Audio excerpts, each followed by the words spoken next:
Ya, Assalamualaikum warahmatullahi wabarakatuh. Perkenalkan, nama saya Ripsa Firman dari PSD 01. Pada kesempatan kali ini saya akan membahas sebuah materi microprogramming, yaitu lebih tepatnya multi-cycle computer. Nah, sebelum saya bahas apa itu multi-cycle computer, kita terlebih dahulu memahami apakah itu single cycle computer.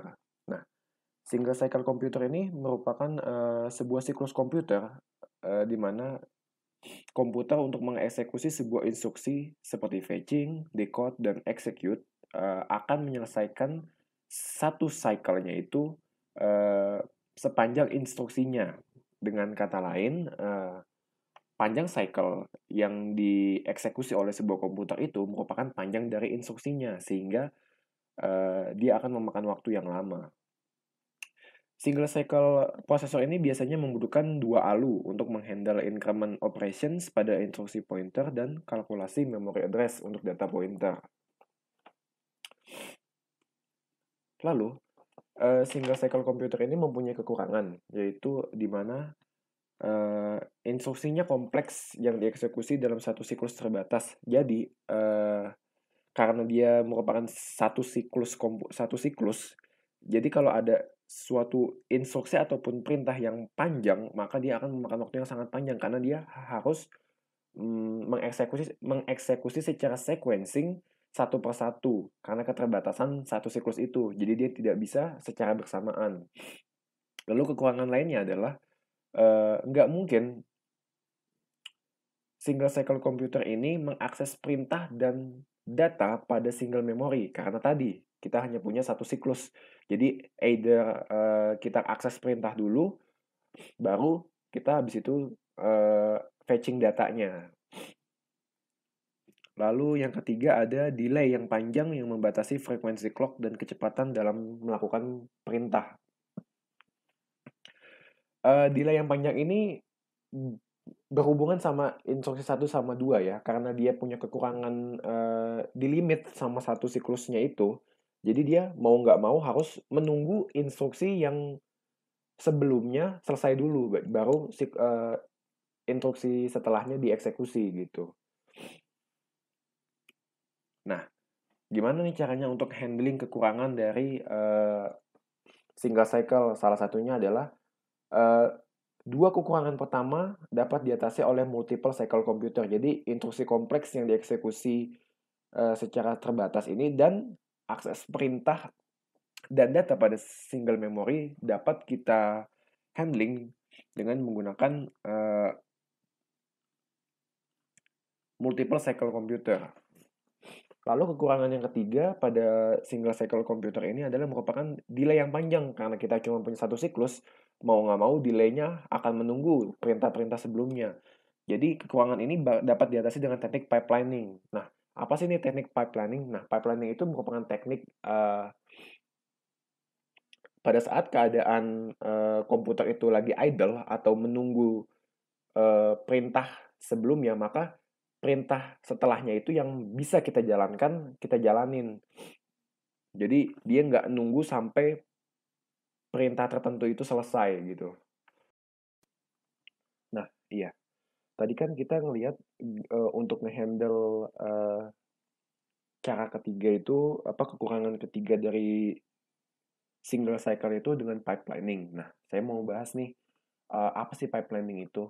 Nah, pipelining ini merupakan sebuah seri apa sebuah langkah-langkah di mana suatu instruksi ataupun perintah itu dikerjakan secara paralel. Nah, setiap eh, level ataupun instruksi yang digunakan ini berhubungan satu dengan yang lainnya dari pipa satu dengan pipa lainnya sampai akhir. Nah, pipelining ini kalau di komputer kita ibaratkan case tadinya dengan laundry. Misalkan kita mempunyai 4 loads. Dalam laundry itu kita harus mencuci, mengeringkan, lalu melipat. Kita diberi waktu 30 menit untuk mencuci, 40 menit untuk mengeringkan, dan 20 menit untuk melipat. Nah, kita hanya punya satu washer, satu dryer, dan satu folding station. Nah, dengan teknik pipelining, maka kita harus tadi tuh pakai single cycle. Ya udah pertama kita mencuci 40 menit, mengeringkan 20 menit, terus melipat 10 menit sampai selesai. Nah, total dibilang di sini 6 jam. Karena tidak ada yang dilakukan secara paralel. Jadi dia nunggu satu satu satu satu baru orang kedua, orang ketiga mulai lagi dari awal gitu. Nah, dengan pipeline laundry, maka eh, waktu yang digunakan itu akan lebih cepat. Karena kenapa? Pada saat orang ini mencuci, maka orang yang orang pertama sedang mencuci, maka orang kedua eh, ketika orang pertama sudah lagi mengeringkan, maka orang pertama sudah akan mencuci. Begitu selanjutnya, pokoknya setiap orang kedua ini selesai, mereka akan langsung mengisi posisi yang kosong di belakangnya, sehingga secara tidak langsung ini akan memakan waktu lebih sedikit dibandingkan tanpa pipelining. Tanpa, ya. Nah, pipelining ini secara definisi juga merupakan sebuah teknik untuk mempercepat ketika beberapa perintah itu overlap atau saling bersilangan dalam pengeksekusiannya di prosesor. Nah, komputer itu kayak laundry, tipikalnya setiap langkah. Ini langkah-langkah yang tadi saya bilang ya, dia nggak harus segini, tapi mayoritas dapat kita misalkan seperti hanya 5 ini aja gitu. Kita harus nge-fetching dulu, ngedecode, nge-execute, terus nge-read, lalu kita write the result kembali ke memori gitu. Nah,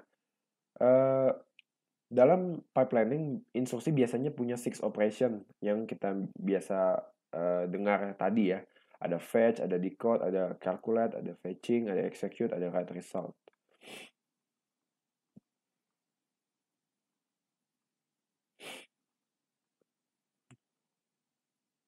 Nah, ini merupakan timing diagram untuk pipelining operation. Jadi, ketika instruksi pertama sudah lagi fetching, lalu saat time kedua, instruksi kedua sudah melakukan fetching, instruksi pertama sudah melakukan decoding. Begitu seterusnya sampai time instruksi pertama ini selesai. Jadi saat ini idle, kita akan langsung masuk ke fetching. Saat time-nya sudah masuk ketiga, instruksi ketiga masuk ke fetching. Nah, dengan begini, 9 instruksi ini dapat selesai lebih banyak. Coba kalau misalkan kita bandingin saat instruksi pertama nunggu selesai, baru di time ke-7 ataupun detik ke-7 ya, misalkan ini dalam second, baru kita fetching instruksi kedua. Itu tentu akan memakan waktu jauh ya lebih lama. Jadi kira-kira konsep pipelining itu seperti itu. Kenapa multi-cycle komputer ini jauh lebih cepat gitu. Kenapa dia bisa lebih cepat daripada single cycle? Karena dia akan memecah instruksi ataupun suatu perintah yang diberikan oleh user menjadi bagian-bagian fundamental. Lalu akan mengeksekusi bagian instruksi tersebut dengan cycle clock yang berbeda sehingga jauh lebih cepat. Nah, bagian-bagian fundamental ini biasanya ada 5, tapi nggak harus 5. Biasanya itu ada fetching, ada decoding, ada executing, ada access memory, dan juga write back gitu. Nah, lalu kita akan melihat bagaimana multi-cycle komputer ini bekerja. Jadi di sini,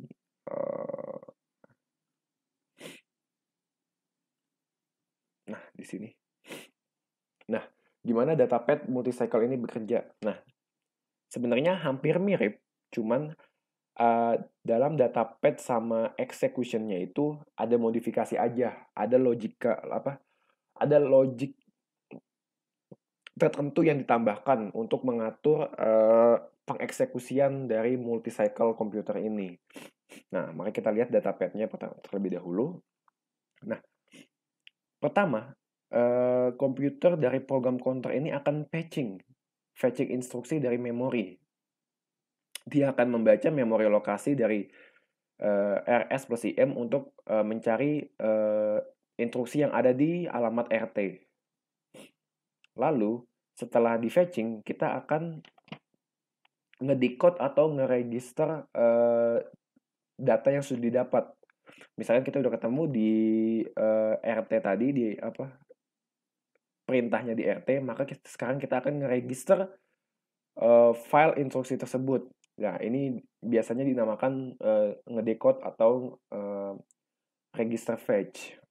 Lalu yang ketiga ada namanya sign extend. Nah, sign extend ini biasanya digunakan untuk mempertambah bit yang ada. Jadi misalkan kita punya memori 16 bit, dia akan nge-extend dengan menggeser ke kanan 2 bit menjadi 32 bit. Nah, dalam hal ini kita akan meng-extend sign IMM dari 6 bit menjadi 16 bit.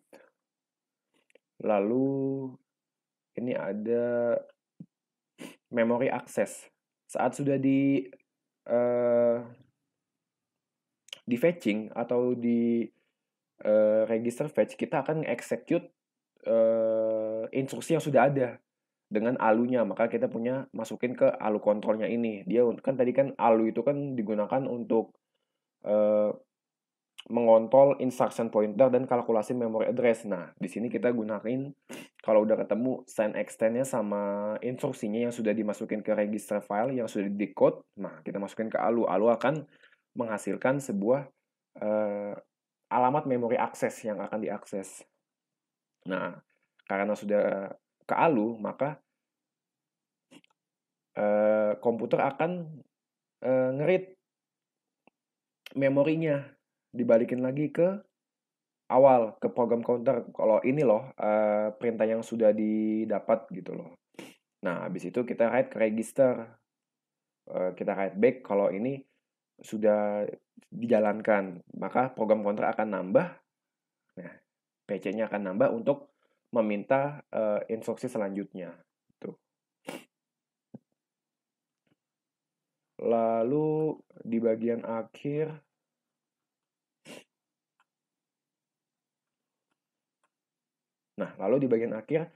ada kelebihan dan kekurangan dari single cycle sama multi cycle. Di single cycle ini kita lebih mudah ngedesainnya karena simple. Biasanya kalau untuk pelajar ataupun mahasiswa seperti kita, untuk mempelajari cycle komputer itu kita mempelajari dari single karena lebih mudah dipelajarin. Tapi untuk desain ataupun siap pakainya di dunia real, kita akan tetap pakai multiple cycle. Nah, karena multi cycle itu sangat rumit, agak lebih rumit untuk didesain. Terus kekurangannya adalah cycle time limited by longest instruction. Iya, karena panjang siklus eksekusi dari single cycle yaitu merupakan panjang dari instruksinya. Jadi, semakin kompleks instruksi ataupun perintah yang diberikan user kepada komputer, maka akan semakin lama pula sebuah komputer itu untuk memberikan hasilnya gitu loh. Terus juga ada two adders or ALUs and two memories. Nah iya, kekurangannya adalah kita membutuhkan dua lebih adder ataupun ALU dan dua memori untuk mengeksekusi perintah yang simple. Sebenarnya hanya bisa pakai satu ALU aja ataupun satu memori, kita bisa gitu kalau pakai multi-cycle. Nah, lalu ada kelebihan dan kekurangan dari multi-cycle. Nah, di multi-cycle ini kelebihannya higher clock speed ya, karena dia siklusnya banyak ya, dia bisa menjalankan sekaligus dia bisa menjalankan sekaligus perintah-perintah mana yang bisa dijalankan berbarengan ataupun beriringan gitu. Jadi dia nggak saling menunggu saat idle. Terus simple instruction run faster ya jelas karena dia bisa berjalan sekaligus maka instruksi yang simple pun bisa berjalan lebih cepat. Lalu reuse expensive hardware on multiple cycle. Nah, iya, hardware yang mahal dapat kita pakai kembali dalam siklus berulang-ulang karena tadi ada sebuah logic di dalam multi cycle computer yang digunakan untuk menggunakan hardware tersebut berulang-ulang, nggak satu kali pakai aja gitu. Nah, kekurangannya ini hanya di eh, sequencing overhead, apa pembayaran sequencing overheadnya itu dibayar berulang-ulang kali. Jadi ya cost biayanya untuk multi cycle computer ini hanya lebih mahal. Tapi untuk di dunia real pasti kita pakainya multi cycle karena nggak mungkin kita pakai satu cycle. Kita pengen klik move, misalkan instruksi move A, B aja butuh 2 cycle, ya itu membutuhkan waktu yang lama. Dia harus nge-fetching dulu, ngedecode ataupun nge-executing dulu. Ya, jadi segitu aja, kurang lebihnya mohon maaf. Wassalamualaikum warahmatullahi wabarakatuh.